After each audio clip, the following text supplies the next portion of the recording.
अनिल गोसाई समेत अन्य जो पार्षद है आपके समर्थन से बने थे पार्षद, नगर परिषद में आपकी एक ताकत हुआ करती थी, लेकिन आज आपकी ताकत दिखाई नहीं दे रही है। अनिल गोसाई जैसे भी आपको छोड़ गए।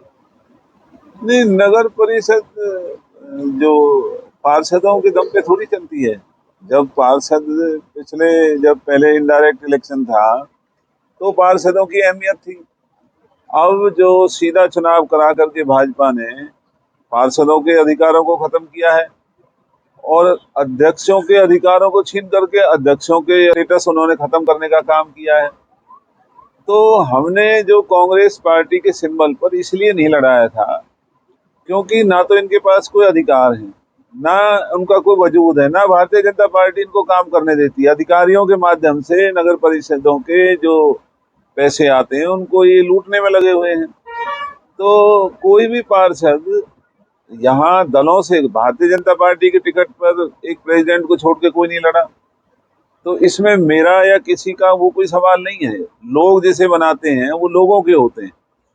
तो लोगों ने जो पार्षद चुने हैं तो हमारा तो उन सबसे यही कहना है कि भाई वो पार्टियों का ना देख करके वो शहर के हितों को देखें और जहां से भी शहर के लोगों की दुख तकलीफ ठीक हो सकती है वो जाएं। हम तो खुद उनको कहते हैं भाई आप जहां भी लोगों के काम कर सकते हैं वहां चले जाओ। आप कोई पार्टी के सिंबल पर तो चुनाव लड़े नहीं, ना हमने लड़ाया। परमिशन लेके गए आपसे? नहीं, परमिशन की या उसकी बात नहीं है। सवाल ये लोगों की दुख और तकलीफों को ठीक करने के लिए चुनाव लड़ा जाता है। इसमें ना कोई मेरी मैं बड़ी है, ना कोई इसमें मैं बड़ा हूँ कि भाई मेरा कौन है। हमारे सब हैं। ये जो दूसरे दलों से ये भी तो हमारे ही हैं, ये किसी ये और के कहाँ से हैं। तो ये नगर परिषद के ये चुने हुए पार्षद हमारे ही भाई बंधु हैं और इनका सबका फर्ज अब ये है कि दलगत राजनीति को छोड़ करके अपने अपने वार्ड में काम करें, गंदगी को दूर करवाएं, वहाँ गलियां बनवाएं, वहाँ नालियां बनवाएं, वहाँ मच्छरों की मार जो लोग झेल रहे हैं उससे राहत दिलवाएं, बिजली पानी को ठीक करें। तो वो होना चाहिए। सारे ही हमारे ये पार्षद ये इसी इलाके के हैं तो हमारे ही बच्चे तो हैं। देखो जी, वो इतने बड़े नेता हैं, हमारे बड़े भाई हैं। हाँ, बचपन से हम उनके साथ रहे, देखा है हमने उनको। अगर उन्होंने इतना बड़ा बयान दिया है तो बड़े भाई की बात को मैं कैसे नकार सकता हूँ जी? जो वो कह रहे हैं उचित ही कह रहे होंगे। तो बीजेपी में आप? जब बड़े भाई कह रहे हैं तो माननी पड़ेगी जी, कैसे कह सकते हैं आप? क्यों जी? बीजेपी के मंच पर रहे हैं ना, इसलिए। मैं तो जब इलेक्शन हुआ था जब तो मैं किसी का नहीं था। बीजेपी ने मेरे वार्ड से 13 नंबर वार्ड से प्रत्याशी खड़ा किया था अपना जी। पंकज वर्मानी भाई हैं हमारे, अच्छा अच्छा। वो बीजेपी के प्रत्याशी थे भाई साहब। जो मेरे अगेंस्ट चुनाव हारे हैं पंकज वर्मानी, वो बीजेपी के कैंडिडेट थे जी। मैं करण दलाल जी हमारे बड़े भाई हैं, हमारे आदरणीय हैं, सम्मान के योग्य हैं। तो जो अगर वो कह रहे हैं तो वो गलत थोड़ी कह रहे होंगे। इतना बड़ा आदमी गलत थोड़ी बोल सकता है जी। या ऐसा है कि वैसे तो करण दलाल के आदमी है, दिल से तो करण दलाल के हैं, लेकिन काम कराने के लिए, आप वार्ड के काम कराने के लिए भाजपा के संग जोड़ गए? देखो जी, मैं दबाव में किसी के पास नहीं गया जी, ना मैं मेरे काम तो अपने आप से हो रहे हैं जी। और अगर बीजेपी विधायक मेरे काम कर रहे हैं या बीजेपी की सरकार है, सरकार में अगर कोई कर्मचारी या नेता अफसर जो भी मेरे काम कर रहे हैं तो वार्ड का काम हो रहा ना जी।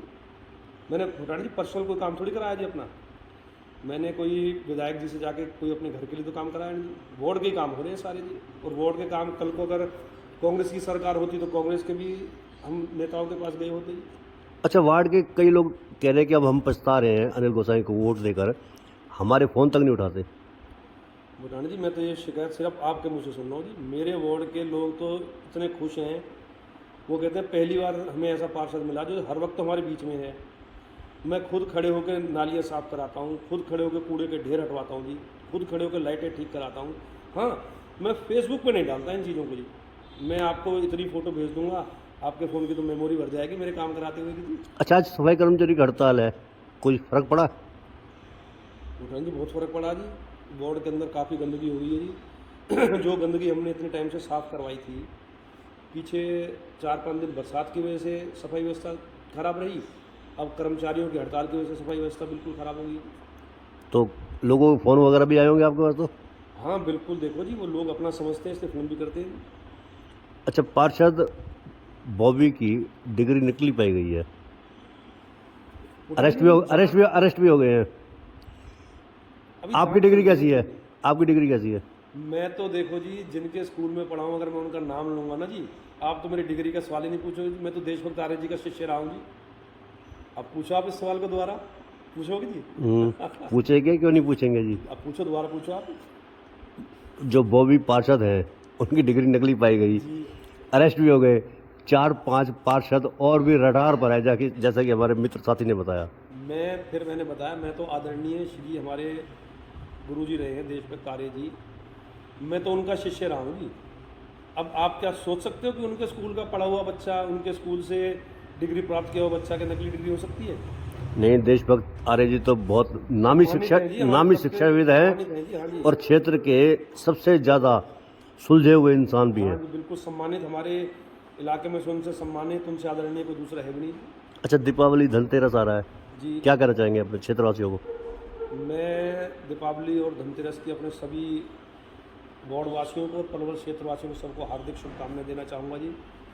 और सबसे एक ये कहूँगा कि जैसे कर्मचारियों की हड़ताल है, तो कोशिश ये करें कि कूड़ा करकट जो भी है, कूड़ा अपने आसपास ना डालें, सही स्थान पर डाल दें जी, जिससे त्यौहार के टाइम में सफाई व्यवस्था भी सही रहे, सुचारू रहे। फिलहाल हमें ही थोड़ा सफाई व्यवस्था को संभालना है जी। तो मेरी यही अपील है सबसे कि सड़क पे या यहाँ वहाँ कूड़ा ना डालें। पूरे क्षेत्र की बात कर लेते हैं। बीते दिनों जैसे कि अभी अपन ने दोहराया भी है, बरसात के कारण बुरा हाल हो गया था शहर का। जी जी। प्लानिंग से काम नहीं हो रहे अब भी। भूटानी जी, पहली बरसात गई है जी। अब आप इस क्वेश्चन को अगली बरसात में पूछना, आपको किसी तरह की अव्यवस्था नहीं मिलेगी अगली बरसात में, क्योंकि अभी तो हम आए थे जी, अभी तो हमें तरीके से पता भी नहीं कि कमेटी में क्या क्या होना था। तो अभी तो ये हमारे लिए एक लिटमस टेस्ट था, जो हमने कुछ तो पास कर लिया। अगली बरसात में आप हमसे प्रश्न पूछना, आप खुद ही नहीं पूछोगे, क्योंकि सफाई व्यवस्था आपको अच्छी दिखेगी, पानी का भराव दिखेगा ही नहीं आपको।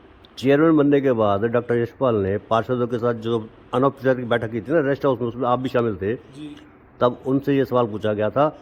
तो उन्होंने कहा था कि अगली बार आप जब कैमरा घुमाओगे ना, आपको सफाई दिखाई देगी। जून के महीने में जो कि सफाई का होता है, नालों की सफाई का होता है, उन्होंने कहा कि हम इतनी सफाई करा दी है कि पानी भरेगा ही नहीं। जल भराव फिर भी हो गया। नहीं, देखो हमारे नगर परिषद के जो चेयरमैन हैं हमारे यशपाल जी, नए चेयरमैन बने हैं, बड़े एनर्जेटिक हैं और बड़ी ही मैं कहता हूँ बहुत चुस्ती से काम कर रहे हैं और बड़ा अच्छा काम कर रहे हैं। और देखो, एकदम आप घर में जब नहा रहे होते हैं, आप एक एक डब्बा मग्गा डालना, क्या पानी रुकेगा जी? और आप एकदम एक बाल्टी पूरी डाल दो, तो वैसा पानी तो रुकेगा। इतनी बरसात हुई, 24 घंटे बरसात हुई है, तो थोड़ा बहुत जल भराव तो होना था। यशपाल जी का काम अच्छा चल रहा है जी, उनके काम में कोई कमी नहीं है। सुना है डीडी पावर जो हरियाणा लेवल पे छिनी है, उससे चेयरमैन भी नाराज बताया जा रहा है, सरकार से नाखुश है। वो चेयरमैनों का आपसी वो है जी, मैं उस बारे में मुझे कोई ज़्यादा जानकारी नहीं है। पूरे प्रदेश भर के चेयरमैन की मीटिंग हुई थी, जी उसमें डॉक्टर यशपाल भी गए थे। जी जी जी। मुद्दा था कि सरकार को कहना है कि डीडी पावर बहाल की जाए। अच्छा, आप क्या मानते हैं कि डीडी पावर होनी चाहिए? नहीं, कुछ तो होनी चाहिए। देखो, कुछ ऐसे काम होते हैं जिसके लिए हम सदन की बैठक का इंतजार भी नहीं कर सकते। कोई ज़रूरी कम मुद्दे होते हैं, कहीं सड़क टूट गई, कहीं सड़क में कोई गड्ढे हो गए, अगर उनको सबको कुछ करना है, तो सफाई व्यवस्था के लिए कर्मचारियों को रखना है, तो उसके लिए कुछ ना कुछ तो चेयरमैन के हाथ में पावर होनी चाहिए। नीचे जो आप देख रहे हैं यूट्यूब चैनल, इसको आप लाइक करें, सब्सक्राइब करें, कमेंट बॉक्स में जाकर एक प्रतिक्रिया अवश्य दें और इस लिंक को आप ज़्यादा से ज़्यादा शेयर भी कर दीजिए। वोकल फॉर लोकल के लिए आपका इतना सहयोग हमें चाहिए। धन्यवाद। जय हिंद, जय भारत।